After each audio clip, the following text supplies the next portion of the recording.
Hablemos de la iglesia. Todos y cada uno hemos escuchado la palabra iglesia. Y de hecho es muy común para nosotros. En este tiempo inclusive hemos venido extrañando no solo la palabra, sino el congregarnos, que básicamente le llamamos a congregarnos ir a la iglesia. Bueno, no sería el término más correcto. Básicamente los lugares donde nosotros nos congregamos pueden llamarse congregaciones o lugares de congregación. Pero la iglesia no son las cuatro paredes, como lo hemos escuchado en varias predicaciones. La iglesia va más allá inclusive de la denominación a la que nosotros pertenecemos. La iglesia somos los redimidos por el cuerpo de Cristo. El estudio de la iglesia se conoce como la eclesiología. El término iglesia viene de la palabra griega eclesia, que literalmente significa reunión, asamblea, congregación, y aparece varias veces, muchas veces, en el Nuevo Testamento, en la mayoría de sus casos. La palabra eclesía hace referencia a una congregación local o a un conjunto regional de discípulos de Jesucristo. Pero también en Efesios y en Colosenses el término se refiere no a una comunidad local en particular, sino que tiene que ser todo un fenómeno que abarca a todos los creyentes donde quiera que estén. Quiere decir al conjunto de todas las iglesias existentes, y aquí se genera entonces un concepto de iglesia universal. Sí, lo encontramos en Efesios, lo encontramos en Colosenses. En algunos pocos casos la palabra iglesia es una asamblea cívica convocada para tratar temas de interés común. En Hechos 19 encontramos este ejemplo. Pero en ningún caso la palabra eclesía sirve para referirse a un edificio o templo, que ya lo hemos dicho. Ahora, ¿de dónde surge la iglesia? Eso es interesante que lo conozcamos. Bueno, la iglesia surge de la iglesia cristiana, hablemos inicialmente de ello, de la declaración en respuesta de Jesús a la pregunta que hace a sus discípulos. Jesús le pregunta a los discípulos, ¿quién dice la gente que soy yo? Los discípulos dicen, unos dicen que eres Elías, otros que eres Jeremías, o un profeta que había de venir. Bueno, ¿y ustedes quién dice que soy yo?, pregunta Jesús. A lo cual Pedro dice lo siguiente: tú eres el Cristo, el Hijo del Dios viviente. Y Jesús respondió y le dijo: bienaventurado eres Simón, hijo de Jonás, porque esto no te lo reveló carne ni sangre, sino mi Padre que está en los cielos. Yo también te digo que tú eres Pedro, y sobre esta roca edificaré mi iglesia, y las puertas del Hades no prevalecerán contra ella. Yo te daré las llaves del reino de los cielos, y lo que ates en la tierra será atado en los cielos, y lo que desates en la tierra será desatado en los cielos. Entonces ordenó a los discípulos que a nadie dijeran que él era el Cristo. A partir de este texto, es las pocas menciones en que el Evangelio, en boca de Jesús, sale la palabra iglesia o se menciona la palabra iglesia. Pero este es el pasaje más significativo. La confesión que hace Pedro, pues la Iglesia Católica la interpreta como que Pedro es la roca sobre la cual está edificada la iglesia. Por lo tanto, Pedro, según ellos, es el primer papa, y entonces la iglesia se edifica sobre la figura papal, vicarius de Cristo, y la iglesia pasa a ser una institución oficial. Bueno, la historia de la iglesia es bastante extensa. En uno de estos libros atrás encontramos la historia de la iglesia de Justo González. Muy interesante si puede leerla. Muchos dicen que existe la iglesia verdadera, la iglesia genuina, la iglesia falsa. Tenemos que decir que la iglesia cristiana es una sola. Quiere decir, a partir de la Escritura, Jesús fundó su iglesia. Es a través de los tiempos que el cristianismo se ha disolvido, se ha disuelto, se ha atomizado, sería la palabra, y han ocurrido muchas divisiones y se han dado varias vertientes al cristianismo. Hablemos de ese cristianismo bíblico, de esa iglesia fundada por Cristo, al decir, tú eres Pedro el hijo de Jonás, y sobre esta roca edificaré mi iglesia. No quiero entrar a una exégesis del pasaje. La confesión de Pedro es que tú eres Cristo, el Christos es el ungido de Dios, el Mesías, el Hijo del Dios viviente. Jesús le quita todo el mérito a Pedro diciendo eso, tú no lo aprendiste, ni de las escuelas rabínicas, Pedro nunca había estudiado en una, ni lo aprendiste de los fariseos, ni de los escribas, ni siquiera de Jonás. Esto no te lo enseñó nadie humano, esto te lo reveló mi Padre. Así que el mérito no es de Pedro, el mérito es de la revelación que recibe Pedro por parte del Padre, así lo indica Jesús. Y luego Jesús ubica a Pedro diciendo, y yo te digo que tú eres Simón, el hijo de Jonás. En esto significa, comparemos o hagamos la diferencia. Si yo soy el Mesías, el Cristo, el Hijo de Dios viviente, tú eres Simón, el hijo de Jonás. Yo soy el Hijo de Dios inmortal, el Salvador, tú eres un pescador, Simón, hijo de Jonás, un pescador. Hay una enorme diferencia, hay un cisma ahí enorme. Y sobre esta roca, no le está diciendo roca a Pedro, Pedro es Petros, que es piedra pequeña, roca es la declaración que está haciendo Pedro. ¿Cuál es la declaración? La declaración que viene a ser esa gran roca es que Jesús es el Mesías, es el Christos, es el Salvador. Sobre esa persona, Cristo, es que Cristo y su obra y su palabra, Él decidió construir su iglesia. Nótese el posesivo, edificaré mi iglesia. Así que partamos del gran principio que la iglesia es de Cristo y para Cristo. La iglesia no le pertenece ni al Vaticano, ni al catolicismo, ni al Papa, ni a las denominaciones, ni a los pastores, como yo, ni a los apóstoles, ni a los profetas. La iglesia es la reunión de todos los redimidos con la sangre de Cristo, y en la Biblia ya encontramos que esa iglesia recibirá varios nombres, pero estos nombres son descripciones metafóricas. Por ejemplo, encontramos que a la iglesia se le llama el cuerpo de Cristo. Esta metáfora la utiliza mucho Pablo, el apóstol, en 1 Corintios capítulo 2, en Efesios 4, en Colosenses 1. Pero también a la iglesia se le conoce como rebaño, Hechos 20, o 1 de Pedro 5. Se le conoce como el Israel de Dios, Gálatas 6, 16. Pero en Efesios 2, 15 también Pablo dice que es la nueva humanidad. Igualmente se conoce a la iglesia como familia de la fe, y esto está en Gálatas 6, 10, o familia de Dios, Efesios 2, 19. O también se le conoce como la circuncisión del corazón, Filipenses 3, 3. En 1 Timoteo 3, 15, Pablo dice que la iglesia es casa de Dios, pero también casa espiritual, 1 de Pedro 2, 5. Igualmente a la iglesia se le conoce como el templo de Dios, 1 Corintios 3, 16. Pero también sacerdocio santo, 1 de Pedro 2, 5.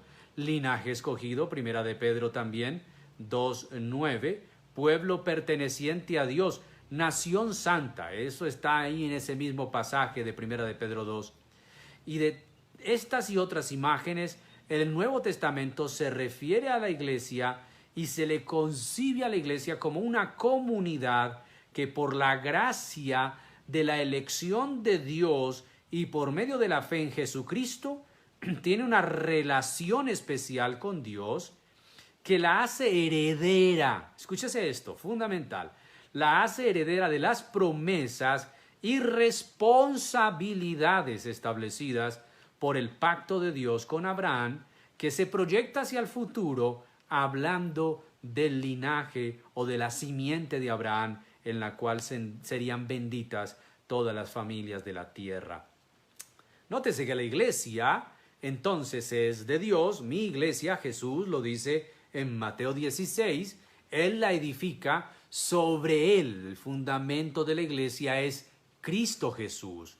La roca es Cristo Jesús, su persona, su palabra, su obra. Sobre Cristo y su obra, palabra y persona, él edifica la iglesia. ¿Quiénes componen la iglesia? Todos y cada uno de aquellos que han sido redimidos, lavados, escogidos, elegidos por la gracia soberana de Dios. Según Apocalipsis, capítulo 5, esa iglesia la componen personas de toda tribu, lengua, pueblo, raza y nación. No es exclusiva de una sola raza, de una sola cultura, de una sola estirpe, de una sola nación, de una sola lengua. La iglesia es multicultural. También la iglesia está conformada por gran cantidad de creyentes donde podemos ver la multiforme gracia de Dios. Y es que cuando hablamos, por ejemplo, de esa imagen metafórica de la iglesia como cuerpo, Pablo dice que cada creyente es como un miembro del cuerpo, que teniendo muchos miembros el cuerpo es un solo cuerpo. En esa metáfora dice que el cuerpo es la iglesia, cada uno un miembro, y que la cabeza de la iglesia es Cristo Jesús. Alguien podría preguntar, bueno, ¿y qué de las denominaciones, misiones y dónde nos reunimos? Ahora, hay que decir, y esto es algo que dice el biblista René Padilla, nada sugiere la idea de la iglesia como un conjunto de individuos que por voluntad propia se congregan y se organizan en una institución religiosa. Pero no se puede negar la dimensión humana e institucional de la iglesia.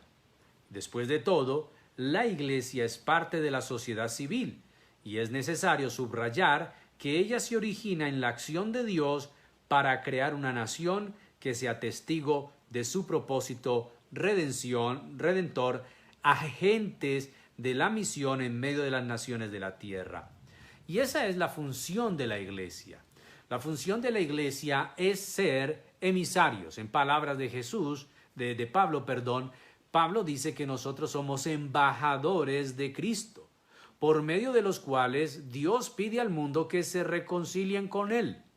La iglesia es emisaria, es mensajera, es portadora de las buenas nuevas que nosotros como redimidos debemos compartir con todas las naciones. Así es la comisión que Jesús dejó a los creyentes iniciales y que nosotros seguimos haciéndolo. Por tanto, vayan, prediquen el evangelio a todas las naciones y hagan discípulos en todas las naciones.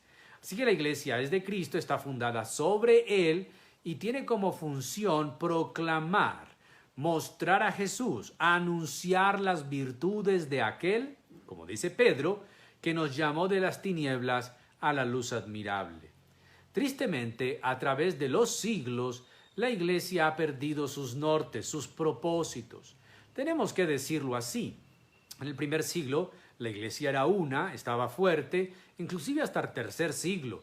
La iglesia perseguida, la iglesia asesinada, la iglesia encerrada, la iglesia que se ocultaba por miedo de la persecución. Pero cuando Constantino, un emperador romano, recibe una visión, según la historia, de una cruz, él entiende que el signo de la cruz es del cristianismo. Deja de perseguir al cristianismo y la vuelve la iglesia oficial, término latín, católica. La iglesia cristiana sería la iglesia católica o la fe católica de Roma.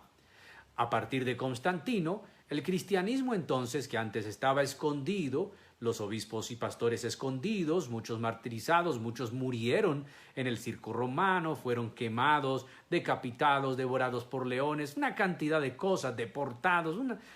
Luego con Constantino la iglesia pasa a ser la iglesia oficial de Roma. Y entonces la iglesia empieza a recibir grandes privilegios, comodidades, tierras, puestos políticos, economía, y la iglesia empieza a perder todo su norte. La Biblia se esconde, se oculta, aunque la patrística fue fuerte y será fuerte también después de esto. donde va a surgir el dogma y todo lo demás.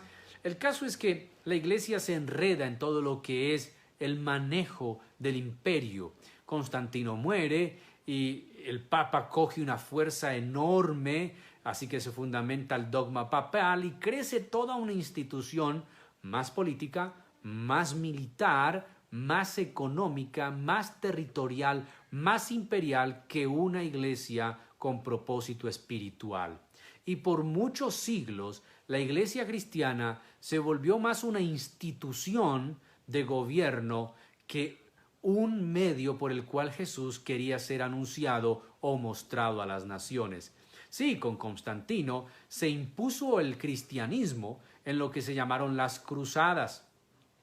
A sangre y fuego tenían que convertirse en esos pueblos al cristianismo. Y es ahí donde el cristianismo empieza a degenerarse. Así que se decía que el cristianismo se expandía por Europa, por parte de Asia, de África, pero era un cristianismo impuesto, era un cristianismo no de convencimiento, no de evangelización, sino de imposición, de muerte. Te conviertes, te proclamas cristiano o mueres. Ese mismo concepto fue el que se usó cuando el catolicismo llegó aquí a América hace más de 500 años con la conquista española. Se trajo una fe católica, ¿sí? Para ese tiempo el protestantismo no estaba en auge, las dos cosas se van a dar al mismo tiempo. En Europa el protestantismo, pero la iglesia cristiana sigue siendo una nada más. Llega el catolicismo a ser impuesto, el cristianismo a ser impuesto. Y por años entonces la iglesia se ha conocido más como una institución que como el cuerpo vivo, más como una organización que como un organismo. Nosotros los creyentes sí debemos organizarnos por instituciones porque debemos ser parte de la sociedad civil. No podemos ser gregarios y ser individualistas en nuestra fe.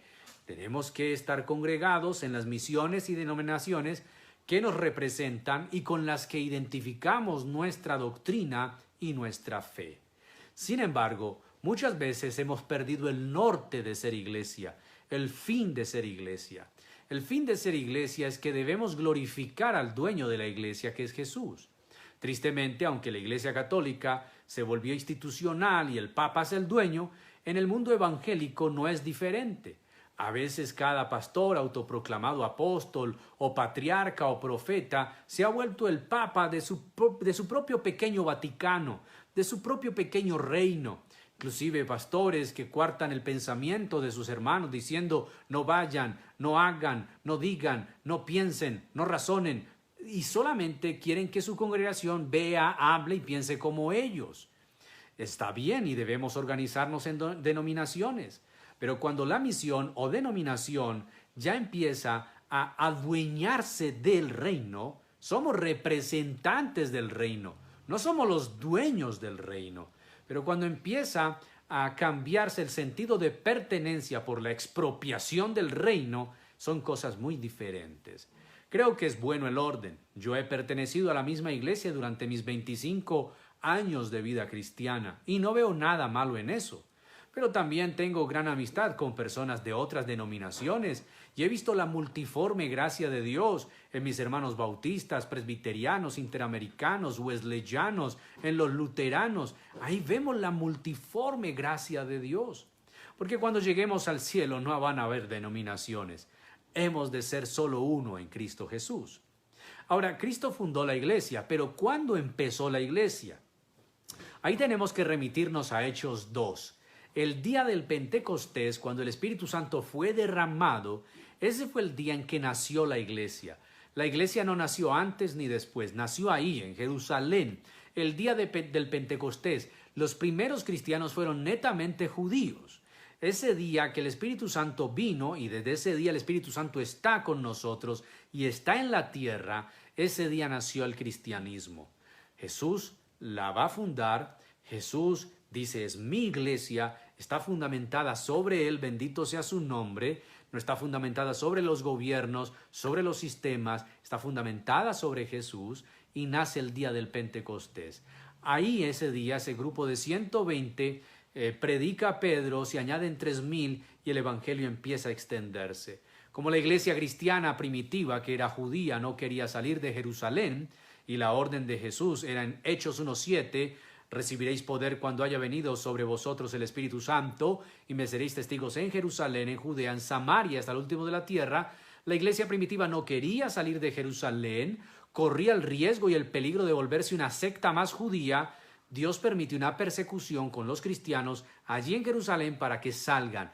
Van a Samaria, Felipe va a Samaria, hay un avivamiento grande en Samaria, luego Felipe le evangeliza al etíope eunuco, que se cree que este hombre es el que lleva el evangelio a esa parte de África, y el evangelio empieza a extenderse. Luego Pablo, un judío celoso, es convertido por Jesús, y este va a llevar el evangelio a los gentiles, a gran parte de Asia, a gran parte de Europa, y la iglesia se extiende, la obra de Jesús y el mensaje de Jesús se extiende. Hoy en día no es diferente, nada ha cambiado. La misión de la iglesia sigue siendo la misma: proclamar a Jesús, no proclamar nuestras denominaciones, no proclamar nuestras iglesias, no proclamar a los pastores, no proclamar a los fundadores, a los profetas, es proclamar a Jesús. Jesús ha de ser el centro, el fin, el principio y el fin de la iglesia se llama Cristo Jesús. Cuando alguien ocupa ese lugar, ya esa iglesia deja de ser iglesia, porque la cabeza de la iglesia es Cristo Jesús, el Rey de Reyes y Señor de Señores. Como iglesia, en este tiempo de dificultad, no hemos dejado de ser iglesia, no hemos dejado de ser hijos de Dios. Seguimos siendo hijos de Dios, no estamos congregados. Es el momento más difícil del tiempo moderno que la iglesia está pasando. En la época moderna este es el tiempo más difícil porque no nos estamos congregando y nuestra identidad muchas veces se definía por la congregación. Pero en este momento nuestro cristianismo está siendo a prueba, no por una persecución, sino por las dificultades mismas de congregarnos, por el cuidado que tenemos que tener a causa del virus. Entonces, ¿hemos dejado de ser iglesia? Nótese que si la iglesia fuera un templo, entonces no hay iglesia durante estos meses. La iglesia estaría cesante, pero la iglesia ha seguido, es el cuerpo de los redimidos. Son los creyentes de todo mundo, de todo lugar, que oran, que adoran, que escuchan la palabra, que podemos ser reunidos o convocados a través de estos medios digitales para escuchar la Escritura, para orar y bendecir al único y soberano Dios. Cosa diferente con el catolicismo, porque el catolicismo tiene su identidad en los dogmas, en los sacramentos, y como ellos tampoco han podido reunirse, no han podido tener la Eucaristía. Al no tener la Eucaristía, el católico ha perdido su comunión con Dios, porque para ellos el tiempo de la Eucaristía es el tiempo de la comunión, porque el dogma así de ellos lo establece. Bendito sea el Señor que en la Biblia no aparece eso. Nosotros podemos tener comunión al orar, al adorar, al leer la Escritura. Ahora, hay sacramentos para nosotros que también se han detenido. No estamos tomando la Santa Cena o la Cena del Señor, ni bautizándonos. Pero esos sacramentos pueden esperar. Esos sacramentos no son condiciones sine qua non para ser iglesia. Mientras la iglesia esté fundamentada en Cristo, y Cristo todavía está entre nosotros, mientras esté fundamentada su palabra, y su palabra todavía la tenemos, mientras la iglesia esté llena del Espíritu Santo y el Espíritu Santo está entre nosotros, mientras la iglesia siga reuniéndose en torno a la obra de Cristo y proclamando a Jesús por cualquier medio, seguimos siendo iglesia. Vendrá el día, y bendito sea ese día, de nuestra nueva realidad, cuando volvamos a congregarnos y seamos iglesia congregada, iglesia reunida. Pero seguimos siendo iglesia. Nadie es dueño de la iglesia. Si alguien a usted le habla en esos términos, yo soy el dueño de la iglesia, dijo el pastor, es que yo soy el dueño de las almas. No. Pedro le escribe a los ancianos en una de sus cartas diciendo, yo, anciano entre vosotros, le digo a los ancianos, apacentad la grey de Dios que está entre ustedes. No por deseo de ganancia, sino con ánimo pronto, sabiendo que del Señor recibiremos la recompensa. Y habla a los líderes y pastores, hay que seguir haciendo la obra. Hemos tratado de tener comunicación, de no perder contacto con los hermanos de nuestras congregaciones. Muchos pastores han tenido dificultad porque no saben manejar tecnología, porque no saben manejar esto y perdieron contacto con sus hermanos. Si usted ha perdido contacto con el pastor de su congregación, búsquelo, llame, encuentre el teléfono, averigüe cómo está, porque la obra del pastor también es muy importante, aun cuando no nos estemos congregando.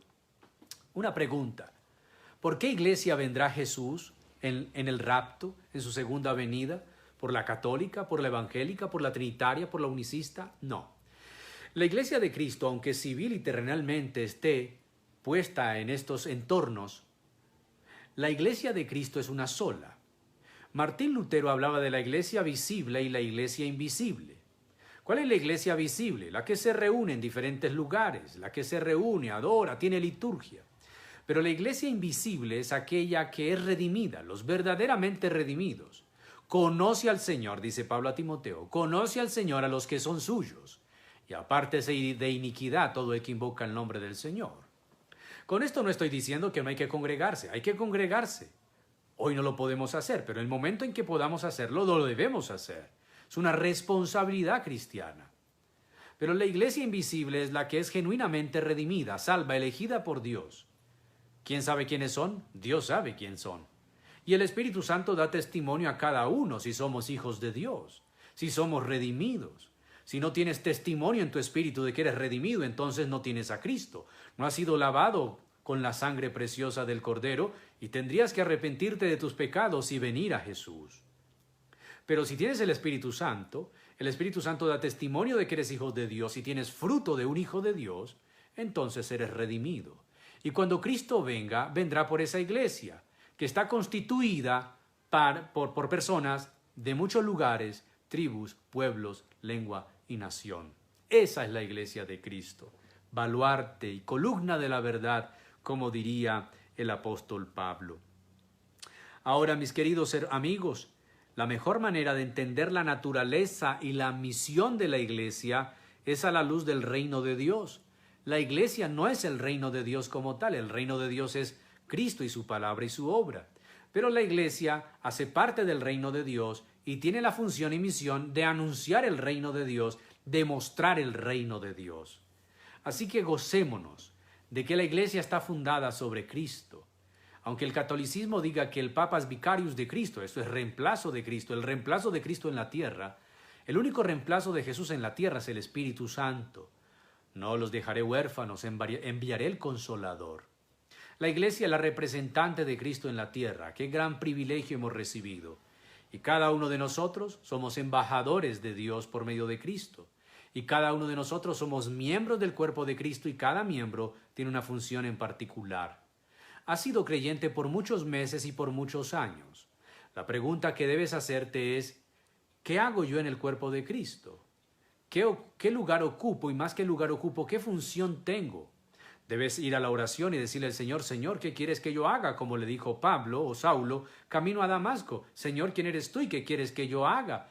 Jesús no redimió a nadie para que se sentara 24 horas en un sillín a cambiar un control remoto a la televisión. El Señor no te redimió simplemente para que hagas dinero para tu bolsillo y entonces tú estar cómodo. Él nos redimió para usarnos, para anunciar su gloria, para anunciar su reino. ¿Eres empresario? Entonces anuncia en tu empresa y con tu empresa el reino de Dios. ¿Eres ama de casa? Debes como ama de casa mostrar a Jesús. Eres parte de la iglesia, eres miembro del cuerpo de Cristo. Demos gracias al Señor por la iglesia. Jesús, en ese texto de Mateo 16, le dijo a Pedro y nos dice a nosotros, y las puertas del Hades no prevalecerán. ¿Sabe qué es las puertas del Hades? Es la muerte. Y la iglesia fue perseguida y miles de cristianos han muerto y aún siguen muriendo por causa del testimonio. Pero aún la muerte no detendrá la iglesia. El COVID no detendrá la iglesia. La iglesia será iglesia hasta que Cristo venga por ella. ¿Cuál es la función de la iglesia entonces? Anunciar a Jesús. ¿Y cuál debe ser la oración de la iglesia? Y con esto finalizo. Pues me fascina mencionar lo que dice la Biblia en Apocalipsis. Allí en los últimos versículos de Apocalipsis, dice el texto bíblico, mire lo que dice la palabra del Señor.